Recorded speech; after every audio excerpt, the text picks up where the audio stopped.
नमस्कार दोस्तों, आप सभी का स्वागत है आपका अपना यूट्यूब चैनल जीके संसार पे। और जैसा कि आप सब जानते हैं कि हमारे चैनल पे अभी हिंदी साहित्य से जुड़े 1000 अति महत्वपूर्ण प्रश्नों का एक सीरीज चल रहा है। हम लोगों ने भाग 13 तक पहले डिस्कस कर लिया है। आज हम सब भाग 14 डिस्कस करेंगे। और अगर आप लोगों ने पिछले भाग को नहीं देखा है तो आप प्लेलिस्ट में जाइए और वहाँ से आप हिंदी साहित्य पे क्लिक करके आप पिछले सभी भाग को देख सकते हैं।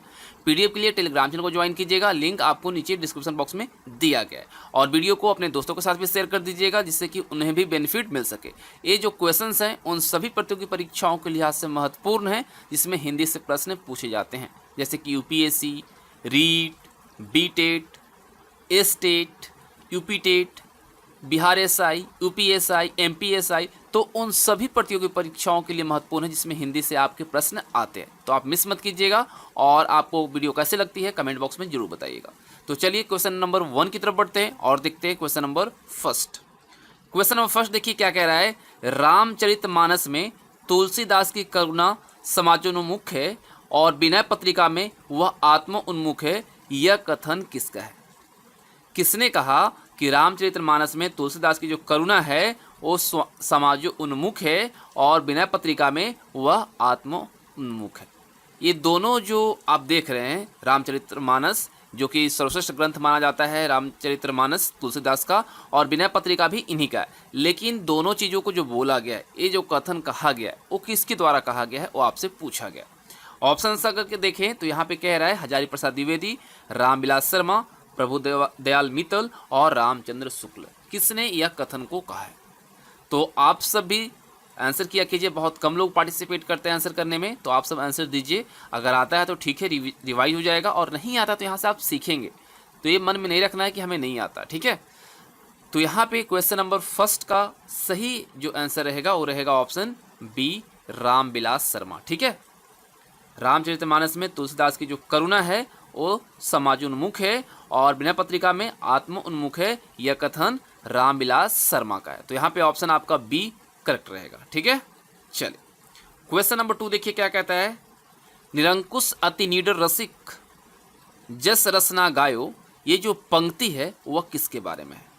निरंकुश अति निडर रसिक जस रसना गायो, ये जो पंक्ति है वह किसके बारे में है? रस खान के बारे में है, कबीर जी के बारे में है, नामदेव के बारे में है, या मीरा जी के बारे में है? किसके बारे में है? सभी लोग पार्टिसिपेट करेंगे, कोशिश करेंगे आंसर करने का। गलत और सही बाद में आप देखेंगे, लेकिन पहले आप सब कोशिश कीजिए अगर पढ़े हैं तो, ठीक है। नहीं पढ़े हैं तो आप यहाँ से सीखिए। तो यहाँ पे सही आंसर क्या रहेगा? मीरा, ऑप्शन डी, ठीक है। चले आगे बढ़ते हैं क्वेश्चन नंबर 3 की तरफ। क्वेश्चन नंबर 3 देखिए, ध्यान से क्वेश्चन को देखिएगा तभी आप समझ पाएंगे। ताहि छन उडुराज उदित रसराज सहायक, कुंकुम मंडित बदल प्रिया, जनु नागरी नायक। ये जो पंक्ति है वह किसकी है? सूरदास की है, नंददास की है, कृष्णदास की है, या कुंभनदास की है? किसकी ये पंक्ति है?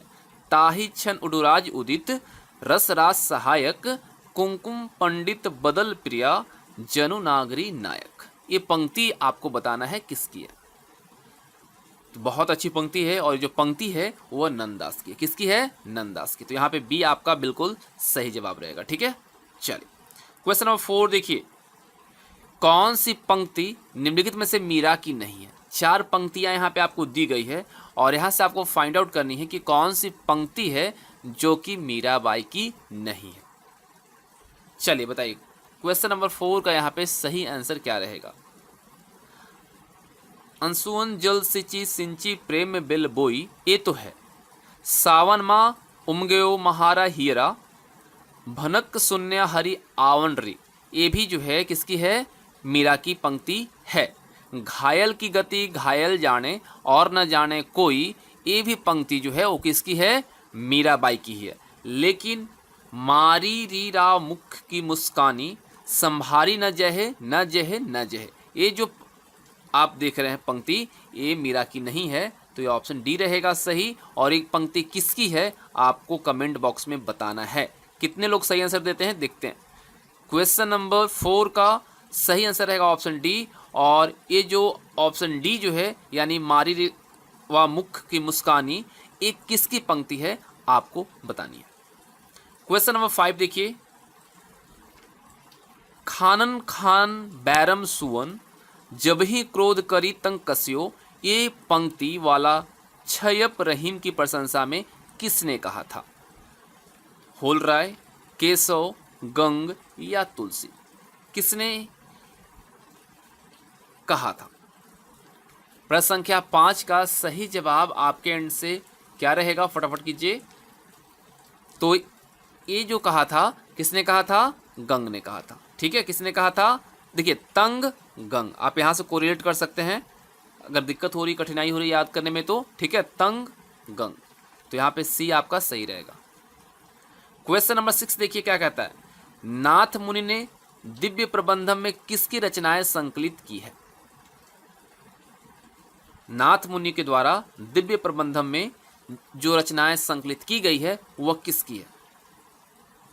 नायनारों की है, अनन्या आदि तेलुगु के भक्तों की है, अलवारों की है या फिर शंकर देव की है? किसकी है आपको बताना है। तो क्वेश्चन नंबर 6 आपके स्क्रीन पर है, सही जवाब यहाँ पे क्या रहेगा? तो किसकी है? अलवारों की है। ठीक है, तो यहाँ पे क्या रहेगा? ऑप्शन सी आपका सही रहेगा। सभी लोग पार्टिसिपेट कीजिए और सभी लोग ट्राई कीजिए। ठीक है, ट्राई सभी लोग करें। क्वेश्चन नंबर 7 देखिए, द्वैतवाद का प्रवर्तन किसने किया था? द्वैतवाद का प्रवर्तन किसके द्वारा किया गया था? स्वामी रामतीर्थ, स्वामी आनंद तीर्थ, महर्षि कण्व या रामानुज? किसने किया था भाई? द्वैतवाद का प्रवर्तन किसने किया था? प्रश्न संख्या 7 आपके स्क्रीन पर है, सही जवाब यहाँ पे क्या रहेगा? तो प्रश्न संख्या 7 का सभी लोग कोशिश कीजिए आंसर करने का। तो यहाँ पे सही आंसर रहेगा स्वामी आनंद तीर्थ। तो यहाँ पे बी आपका जो है सही रहेगा। ठीक है, option B is the right answer. चले आगे, चलिए देखिए प्रश्न संख्या 8 क्या कह रहा है। इनमें से विष्णु स्वामी की रचना कौन सी है? आपको क्या फाइंड आउट करनी है कि विष्णु स्वामी की वो रचना जो है वह कौन सी है। तो यहाँ पे अगर ऑप्शन को हम गौर करते हैं तो पहला ऑप्शन कहता है कि सिद्धांत पंचमात्रा, सर्वज्ञ सूक्त, वेदांत सार और आगम प्रमाण्य। तो कौन सा वो रचना है जो कि विष्णु स्वामी का रचना है? तो अगर आप लोगों ने पढ़ा है तो आपको पता होगा सर्वज्ञ सूक्त जो है ये किसका है? विष्णु स्वामी का है। ठीक है, तो यहाँ पे आपका ऑप्शन बी सही रहेगा। प्रश्न संख्या 9 पे हम चलते हैं। आचार्य वल्लभ ने निम्नलिखित में से किसकी रचना नहीं की है? आपसे पूछा क्या गया, ध्यान से देखिए कि वह कौन सी रचना है जो कि आचार्य वल्लभ के द्वारा रचित नहीं है। अगर हम ऑप्शन को देखते हैं तो ऑप्शन में क्या क्या कह रहा है, देखिए प्रपन्न कल्पवल्ली, सुबोधिनी, अनुभाष्य और तत्वदीप निबंध। वह कौन सा रचना है जो आचार्य वल्लभ के द्वारा रचित नहीं है? तो प्रश्न संख्या 9 का यहाँ पे जो सही आंसर रहेगा वह क्या रहेगा? प्रपन्न कल्पवल्ली। क्या रहेगा? प्रपन्न कल्पवल्ली। तो यहाँ पे ए आपका बिल्कुल सही रहेगा। ठीक है, प्रश्न संख्या 10 देखिए क्या कह रहा है। षड गोस्वामियों द्वारा रचित नहीं है। उज्ज्वल नीलमणि, हरि भक्ति रसामृत सिंधु, भवन संदर्भ या गोविंद भाष्य? प्रश्न संख्या 10 देखिए,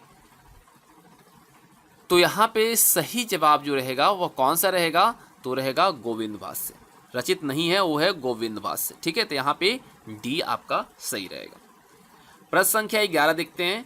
गोविंद भाष्य किसकी रचना? अभी देखिए हम लोग यहाँ पे जो क्वेश्चन डिस्कस कर रहे हैं उसमें पहले ही क्वेश्चन हम लोगों ने देखा गोविंद भाष्य के बारे में, लेकिन मैंने इसलिए नहीं बताया क्योंकि यहाँ पे आपको आगे मिलने वाला था। ठीक है, गोविंद भाष्य जो है वो किसकी रचना है?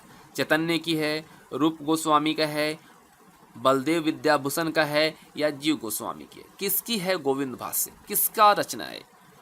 तो अगर आप जानते हैं तो फटाफट आंसर कीजिए। तो यहाँ पे अगर देखा जाए ध्यान से तो इसका सही आंसर रहेगा आपका बलदेव विद्याभूषण। किसकी रचना है भाई गोविंद भाष्य? बलदेव विद्याभूषण की। ठीक है, ऑप्शन यहाँ पे सी आपका सही रहेगा। प्रश्न संख्या नेक्स्ट देखते हैं। 12 नंबर प्रश्न कहता है कि 7वें अलवार कौन थे? 7वें अलवार कौन थे? देखिए यहाँ पे आपको 4 ऑप्शन भी दिया गया है, काटकोय, नम, अंडाल या कुलशेखर। कौन 7वें अलवार थे? तो सबसे पहले थोड़ा सा मैं आंसर बताने से पहले यहाँ पे डिस्कस करना चाहूँगा उन चीज़ों को जो महत्वपूर्ण है। देखिए मैं आपको बता दूं कि तमिल संतों में 12 वैष्णवी भक्तों को क्या कहा गया है? आलवार कहा गया है। है ना, आलवार संत के नाम से जाना जाता है।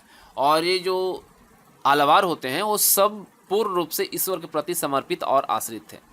आलवार का अर्थ अगर देखा जाए, मीनिंग देखा जाए, तो एक ऐसा व्यक्ति जिसने स्वयं को ईश्वर की आस्था में पूर्णतः अपने आप को समर्पित कर दिया, या इसका अगर शाब्दिक अर्थ देखें तो उसमें डूब गया, भक्ति में डूब गया, है ना। इसका अर्थ क्या है, भगवत प्रेम में निमग्न, यानी कि बहुत ही अत्यंत डूबा हुआ। और मैं आपको बता दूं कि ये जो आपका अलावार हैं, उनके जो भाव होते थे ना, वो बहुत वैसे होते थे जो कि हमारे दिल को छूता था। अगर बात करें कुछ उन पॉइंट्स को, तो मैं आपको बता दूं कि दक्षिण में भक्ति की जो पताका है वह इन अलावारों के द्वारा ही बहुत ऊपर तक पहुंचाया गया और फहराया गया। और अगर कुछ संतों को देखा जाए जो कि प्रसिद्ध हुए, और प्रसिद्ध अलावार संत नमालावार, और अपनी प्रसिद्ध कृति जो है पेरिम तिरुवंदांती, इसमें इस वंदना में लिखा है कि हे मेरे मन, अपने बोझ को लेकर और मुझे छोड़कर तू आगे क्यों भागने लगा, तनिक ठहर, मेरे साथ चल, हम दोनों मिलकर ललित मधुर शब्दों में काया पुष्पों जैसे वर्ण वाले प्रभु के गुणों का गान करेंगे। तो आप समझ सकते हैं कि किस तरह का भाव इनके अंदर होता था।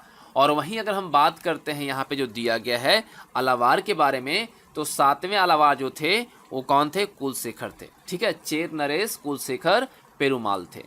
और ये जो थे रामायण को वेदों के समान पूजनीय मानते थे, और अपने आराध्य देव श्री राम में इनकी प्रगाढ़ भक्ति थी। और मैं बता दूं कि यहाँ पे 2 चीज़ों को आपको याद रखना है। पहले आपको बताना है कि पहले अलावार कौन थे, और अगर हम देखते हैं अंतिम, ठीक है, उससे पहले 8वें की अगर हम बात करें तो 8वें अलावार जो थे वो विष्णुचित की पुत्री गोदा थी, जो कि अंदाल के नाम से प्रसिद्ध हुई थी। और इन्हें भूमिजा सीता का अवतार माना जाता है, क्योंकि ये भी सीता की भांति तुलसी वाटिका में प्रकट हुई थी, याद रखिएगा। ठीक है, और साध्वी अंदाल की जो रचनाएं हैं यद्यपि अधिकांशतः श्री रंगनाथ और श्री कृष्ण के प्रति ही समर्पित थी, लेकिन इनका जो राम के प्रति जो इनका भाव था उतना ही मधुर और बहुत करुणापूर्ण था। अगर हम बात करते हैं 12वें जो कि अंतिम अलावार थे, है ना, संतों में अलावार जो हम लोग देखा तमिल में जो थे साउथ में, तो अलावारों की संख्या कितनी थी, 12। 8वें हम लोगों ने देखा अंदाल, और 12वें की अगर हम बात करें 12वें की, तो अंतिम संत जो थे पेरियालवार तिरुमली के थे, और इनके कुछ छंद जो हैं नाथ मुनि द्वारा संकलित तमिल ग्रंथ दिव्य प्रबंधम में मिलते हैं। ठीक है, 11 अलावारों ने जो वो है वो भगवत महिमा गाई है, और 12वें अलावार मधुर कवि ने अपने धर्म गुरु नमलवार, है ना, जो कि इनको माना जाता है कि पहले क्या थे, अलावार थे, उनकी वंदना गाई है। तो यहाँ पे आई थिंक क्लियर हो गया होगा, और अगर कोई कमी रही होगी तो आप हमें जरूर बताइएगा। ठीक है, चल प्रश्न संख्या 13 पे आइए। 13 नंबर प्रश्न का सही आंसर क्या रहेगा, कन्नड़ भाषा में पद के स्थान पर गद्य का आरंभ करने वाले संत कौन थे। कन्नड़ भाषा में पद के स्थान पर गद्य का आरंभ करने वाले संत जो थे वो कौन थे, पुंडरिक थे, पय थे, बसवेश्वर थे, या नरसिंह मेहता थे। चलिए बताइए सही आंसर यहाँ पे क्या रहेगा। सही जवाब यहाँ पे 13 का क्या रहेगा भाई, तो 13 का जो सही आंसर यहाँ पे रहेगा वो आपका रहेगा ऑप्शन कौन सा, सी। क्या रहेगा, ऑप्शन सी, बसवेश्वर। ठीक है, क्या रहेगा, बसवेश्वर। तो यहाँ पे ऑप्शन सी बिल्कुल सही जवाब है। चलिए प्रश्न संख्या नेक्स्ट देखते हैं। प्रश्न संख्या 14, रामानंद आचार्य रामानुज के शिष्य परंपरा के क्रम में भक्तमाल के अनुसार किस स्थान पर आते हैं, चौथे, तीसरे, छठवें या सातवें। बहुत सही प्रश्न है, कोशिश कीजिए आप सब, है ना। तो यहाँ पे जो सही आंसर रहेगा वो क्या रहेगा, 14 नंबर का वो रहेगा चतुर्थ, चौथे, फोर्थ। ठीक है, रामानंद आचार्य रामानुज के शिष्य परंपरा के क्रम में भक्तमाल के अनुसार चौथे स्थान पर आते थे। और आपको पता है कि आचार्य वैष्णव आचार्यों में प्रमुख रामानुजाचार्य के शिष्य परंपरा में ही रामानंद हुए थे, जिनके शिष्य कौन थे, कबीर और सूरदास। ठीक है, इतना तो आपको पता ही है। चलिए प्रश्न संख्या 15 देखिए क्या कह रहा है, विठोबा खेचर किसके गुरु थे? नामदेव के, धन्ना के, सेन के या ज्ञानेश्वर के? किसके थे? किसके गुरु थे विठोबा खेचर? प्रश्न संख्या 15, सही जवाब क्या रहेगा यहाँ पे? तो रहेगा आपका नामदेव। क्या रहेगा? Namdev. Option A is the right answer. प्रश्न संख्या 16 देखिए, बहुत जबरदस्त प्रश्न है। मैं हमेशा बोलता हूँ कि जब आपके मिलान वाले प्रश्न आते हैं तो आप बिल्कुल निश्चिंत रहिए कि एक प्रश्न आप कर रहे हैं लेकिन आपके 4 प्रश्न कंप्लीट होते हैं। तो देखिए यहाँ पे क्या कह रहा है, संप्रदायों और उनके प्रवर्तकों को सुमिलित कीजिए। एक तरफ आपको संप्रदाय दिया गया है, दूसरी तरफ प्रवर्तक दिया गया, और आपको मैच करनी है कौन सा यहाँ पे सही रहेगा क्रम। तो देखिए अगर आप मैच करते हैं तो क्या मिलेगा? उदासी संप्रदाय भाई किसका है? कौन है प्रवर्तक? तो है श्रीचंद।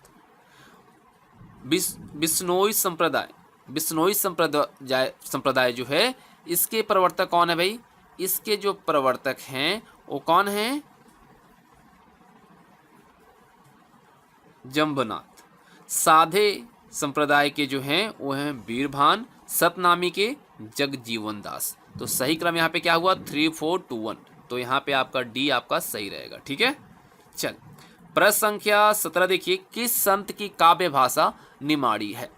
कौन सा वो संत हैं जिनका काव्य भाषा निमाड़ी है? चलिए, संत सिंगा, बाबालाल, कबीर या पीपा? प्रश्न संख्या 17 का सही जवाब क्या रहेगा? आप सब बहुत कम लोग आंसर कर रहे हैं, 1 2 कर रहे हैं, सभी लोग आंसर कीजिए। ठीक है, जिससे कि समझ में आए कि आप लोग इंटरेस्टेड हैं हिंदी क्लास में। और हाँ, कुछ अगर त्रुटि होती है पढ़ने में या तो आप थोड़ा मैनेज कीजिएगा, क्योंकि आपके लिए मैं क्लास ला रहा हूँ। ठीक है, हो सकता है मिस्टेक हो रही हो मेरे से, तो अगर आप समझ रहे हैं तो वहाँ पे करेक्शन कर लेंगे। ठीक है, तो 17 का जो सही आंसर रहेगा वो रहेगा ऑप्शन ए, संत सिंगा। ठीक है, किस संत की काव्य भाषा निमाड़ी थी? तो संत सिंगा। तो यहाँ पे ऑप्शन ए आपका सही रहेगा। प्रश्न संख्या 18 देखिए, वह पहला ग्रंथ जिसमें संकलित पद विभिन्न राग रागनियों में बांटे गए हैं वह कौन सा है? शांत सरसी, असरारे मार्फत, आदि ग्रंथ या फिर नादिरू सनिकात? कौन सा वो पहला ग्रंथ है जिसमें संकलित पद विभिन्न राग रागनियों में बांटे गए हैं? तो यहाँ पे 18 नंबर प्रश्न है आपके स्क्रीन पर। सही आंसर क्या रहेगा? तो आप फटाफट आंसर कीजिए। सही आंसर रहेगा यहाँ पे ऑप्शन सी, आदि ग्रंथ। ठीक है, कौन सा ग्रंथ? आदि ग्रंथ। प्रश्न संख्या 19 देखिए, सूफी मत आदि स्रोत कहाँ मिलता है? सूफी मत आदि स्रोत कहाँ मिलता है? सामी मत या फिर प्लेटिनस के चिंतन में, कुरान में या मानी मत में? सूफी मत, सूफी से आप आसानी से फाइंड आउट कर सकते हैं सामी मत। ठीक है, किसमें? सूफी मत आदि स्रोत कहाँ मिलता है? ये मिलता है आपका सामी मत में। ठीक है, प्रश्न संख्या 20 देखिए, चंदायन का रचना काल कौन सा है? 1379, 1540, 1528 और 1479। तो मैं आपको बताऊं कि चंदायनी जो है वो किसकी है, या चंदायन है ना, चंदायन किसका है? चंदायन जो है एक साहित्यिक रचना है जो कि हिंदी में सूफी काव्य परंपरा का एक सूत्रपात्र माना जाता है ना। इसकी रचना जो है मुल्ला दाऊद के द्वारा किया गया था, और कब किया था? 1379 में किया था। तो यहाँ पे ऑप्शन ए आपका सही रहेगा।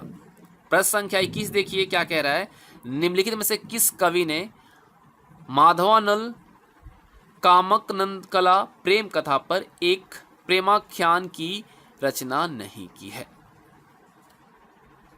प्रश्न संख्या 21 का सही जवाब क्या रहेगा? गणपति, मंजन, कुशल लाभ या आलम? तो प्रश्न संख्या 21 का अगर सही आंसर हम देखते हैं तो कौन सा आंसर यहाँ पे रहेगा? तो रहेगा आपका ऑप्शन बी, मंजन। तो बी यहाँ पे सही रहेगा। ठीक है, चलिए 22 नंबर प्रश्न देखते हैं, पद्मावत का रचना काल क्या है?